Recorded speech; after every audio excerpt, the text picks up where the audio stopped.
প্রিয় ছাত্রছাত্রীবৃন্দ এবং যারা ভিডিওটি দেখছে সকলকেই আমন্ত্রণ জানাচ্ছি আমার চ্যানেলে। আশা করি সকলেই করোনার দুর্যোগে ভালোই আছে।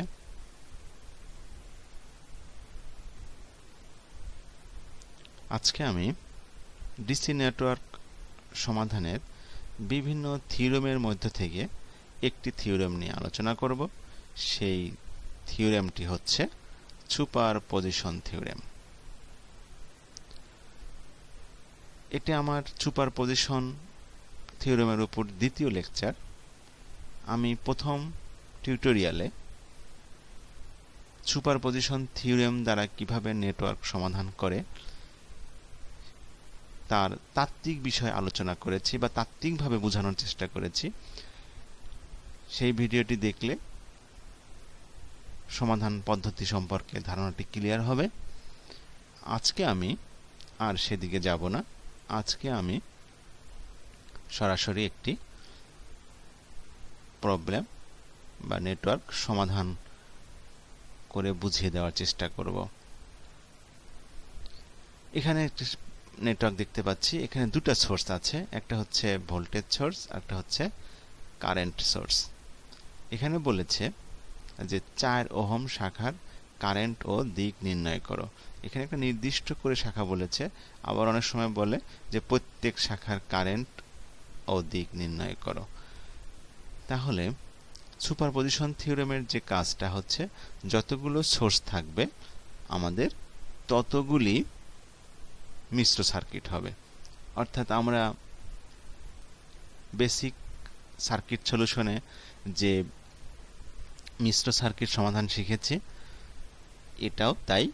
জাস্ট খালি যতগুলো সোর্স থাকবে ততগুলো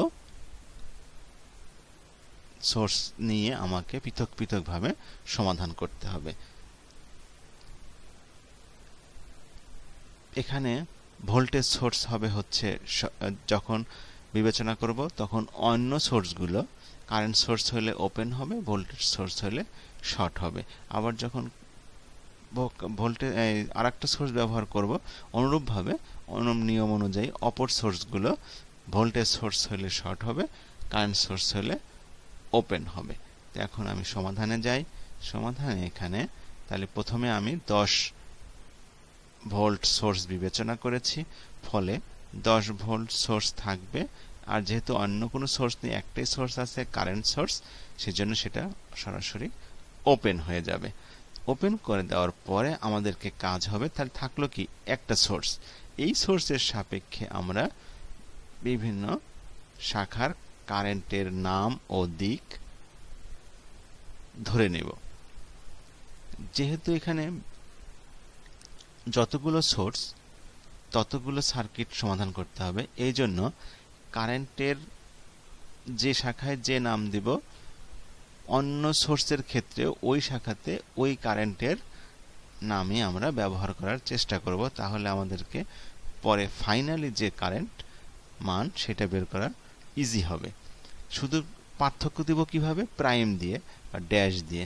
যেমন আমি প্রথম সোর্সের জন্য সিঙ্গেল প্রাইম ব্যবহার করেছি। এই যে এখানে দেখো I prime 1, I prime 2, I prime 3, 2। তাহলে দ্বিতীয় সোর্সের ক্ষেত্রে ডবল প্রাইম, তৃতীয় সোর্সের ক্ষেত্রে ট্রিপল প্রাইম। এইভাবে আমরা প্রাইম ব্যবহার করে পার্থক্যটা নিয়ে আসব। তাহলে এখন আমাদের সোর্স একটাই, এখানে এই বাহুতে ওপেন, যেহেতু এই বাহু কোনো কাজ করছে না। তাহলে আমাদের এখন এই সার্কিটের মোট রেজিস্ট্যান্স আমরা নির্ণয় করব, যেহেতু কারেন্ট লাগবে। মোট রেজিস্ট্যান্স নির্ণয় করতে গেলে আমাদের এখানে দেখো এই 2 আর 8 সিরিজে আছে, তার সঙ্গে প্যারালাল 4, আর তার সঙ্গে এই 2 হচ্ছে সিরিজ। আমি এখানে তাই করেছি। এখানে যে 10 এবং 4 আমি একবারে লিখেছি, এই দুইটাকে 10 এবং এই 4 প্যারালাল, আর এই 2 হচ্ছে এই 2 সিরিজ। তাহলে মোট বের হয়েছে হচ্ছে এটা এত ওহম। তাহলে এখন আমরা কারেন্ট বের করব। এখন এখানে একটা প্রশ্ন আসে যে আমি মোট রেজিস্ট্যান্স বের করলাম, এখন কোন কারেন্ট বের হবে? এটা অনেকেই আমাকে ক্লাসে প্রশ্ন করো যে তাহলে কোন কারেন্ট আসবে। সেটা হচ্ছে, আমি সহজভাবে মনে রাখার জন্য বলি যে ভোল্টেজ সোর্স কে যেহেতু ভাগ দিচ্ছি রেজিস্ট্যান্স দ্বারা, তাহলে এই সোর্সের শাখায় আমার কারেন্টটা বের হবে। যে যেখানে ভোল্টেজ, কোন ভোল্টেজ 10 ভোল্ট, এই ভোল্টেজকে এই সোর্স ব্যবহার করেছি, তাহলে এই শাখাতে যে কারেন্ট থাকবে সেই কারেন্টের নাম আমি প্রথমে দেব। তাহলে এখানে দিয়েছি যে I1 ড্যাশ, যেহেতু এই শাখার কারেন্টের নাম হচ্ছে I1 ড্যাশ, তাহলে I1 পাবো প্রথমে। তাহলে বের করলাম V ভাগ R, ওহমের সূত্র অনুযায়ী এটা বের হলো। তারপরে I2 বের করতে পারি, I3ও বের করতে পারি। তাহলে প্রথমে আমাদের দরকার হচ্ছে, যেহেতু 4 ওহমের বলছে, তাহলে আমাদের দরকার হচ্ছে I2। তাহলে I2 বের করতে গেলে এখন দেখো এই I1 এসে দুই ভাগে ভাগ হয়েছে, অর্থাৎ এই দুটো প্যারালাল হয়ে গেছে। আমি বোঝার সুবিধার জন্য এখানে একটা সার্কিট অঙ্কন করে রেখেছি, ব্রাঞ্চ কম করে। তাহলে এখন দেখো এই একটা শাখায় ভাগ হয়েছে, এই একটা শাখায় ভাগ হয়েছে, অর্থাৎ প্যারালালের কারেন্ট ডিভিশন মেথডের সূত্রের সাহায্যে আমরা এখন I2 এর মান বের করব। কারেন্ট ডিভিশন মেথড সূত্র কি? মোট কারেন্ট, অর্থাৎ যে কারেন্টটা ভাগ হবে, এখানে ভাগ হচ্ছে কি I1, তাহলে I1 গুণন যে শাখায় বের করব তার বিপরীত শাখার রেজিস্ট্যান্স। তাহলে বিপরীত শাখার রেজিস্ট্যান্স কে 10, তাহলে বিপরীত শাখার রেজিস্ট্যান্স 10, আর ভাগ হবে এই দুইটার যোগফল দিয়ে। তাই ভাগ হয়েছে দুইটার যোগফল দিয়ে। এটা তোমরা আগেই বেসিক ইলেকট্রিসিটিতে শিখেছো, সেটাই এখানে শুধু প্রয়োগ করলাম। তাহলে আমরা I2 এর মানটা নির্ণয় করতে পারলাম। এখন I3 বের করলেও হবে, না বের করার দরকার নাই, যেহেতু আমাদের I3 তার ডিমান্ড নেই, তবু বের করে রেখেছি আমার ধারাবাহিকভাবে, যেন তোমাদের বুঝতে মানে ভেজাল না বাজে যে কেন এটা করলো না, সেটা করে রাখলাম। তাহলে আমরা I3টা বিয়োগ দিয়ে দিলাম, অথবা কারেন্ট ডিভিশনের মেথডের সূত্র প্রয়োগ করলেও হবে। আমি I1 থেকে I2 বিয়োগ দিয়ে I3 এর মানটা নির্ণয় করেছি, তাহলে পেলাম। এখন একটা সোর্সের সাপেক্ষে সলিউশন হলো, কারেন্ট সোর্স বিবেচনা করে সার্কিটটি অঙ্কন করেছি। অন্যটি ছিল হচ্ছে ভোল্টেজ সোর্স, সেটা শর্ট হয়ে গেছে। এখন যেহেতু সরাসরি আমাদের কারেন্ট সোর্স দেওয়া আছে, এই জন্য আমাদেরকে আর মোট রেজিস্ট্যান্স বের করে কারেন্ট বের করতে হচ্ছে না। এখন এই মোট কারেন্টটাকে বিভিন্ন শাখায় ভাগ করে নির্ণয় করতে হবে। তাহলে এই যে তাহলে আমাদের এখানে যে সার্কিটটা দেওয়া আছে, এখানে কারেন্ট ডিভিশন করতে গেলে প্রথমে আমাকে এই সার্কিটটা একটু শর্ট করে নিয়ে আসতে হবে। আমি যেখানে করে নিয়ে এসেছি, এখানে এই দুইটা রেজিস্ট্যান্স প্যারালালে আছে, সেটাকে প্যারালালে করার পরে এই 8-এর সঙ্গে কি হয়েছে, সিরিজে হয়েছে, তাই সেটা টোটাল করে হয়েছে আমাদের এটা।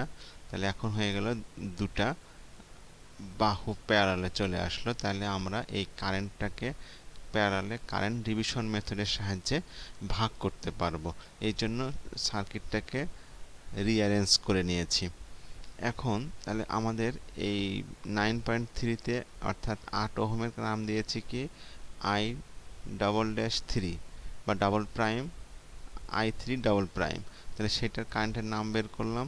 বের করতে কি হবে, তাহলে কারেন্ট ডিভিশনের সূত্রের সাহায্যে যে মোট কারেন্ট হচ্ছে 5, বিপরীত রেজিস্ট্যান্স 2, আর হচ্ছে এই দুইটা রেজিস্ট্যান্সের যোগফল, সেটা করে বের হয়েছে আমাদের 0.88 অ্যাম্পিয়ার।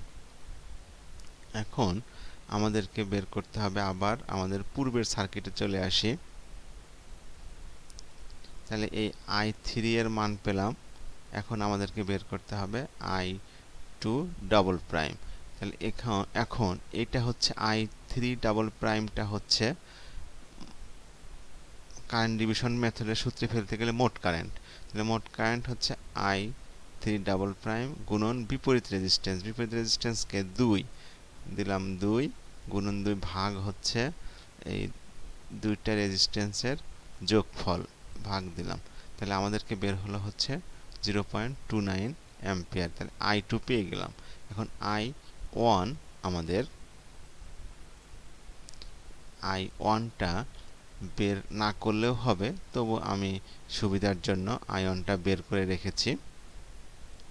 I1টা বের করে রেখেছি যে মোট কারেন্ট এই হচ্ছে I2 বের হয়েছে আর I3 আছে, তাহলে বিয়োগ দিলেই আমরা পরের কারেন্টটা পেয়ে যাব, যদিও আমাদের এটুকু না করলেও হবে। এখন আমাদের প্রয়োজন হচ্ছে এই 4 ওহমের কারেন্ট কত, অর্থাৎ I2।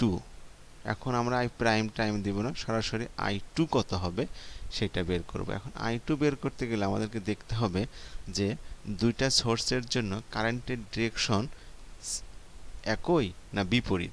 যদি একই হয় তাহলে যোগ করব, আর বিপরীত হলে বিয়োগ দিব।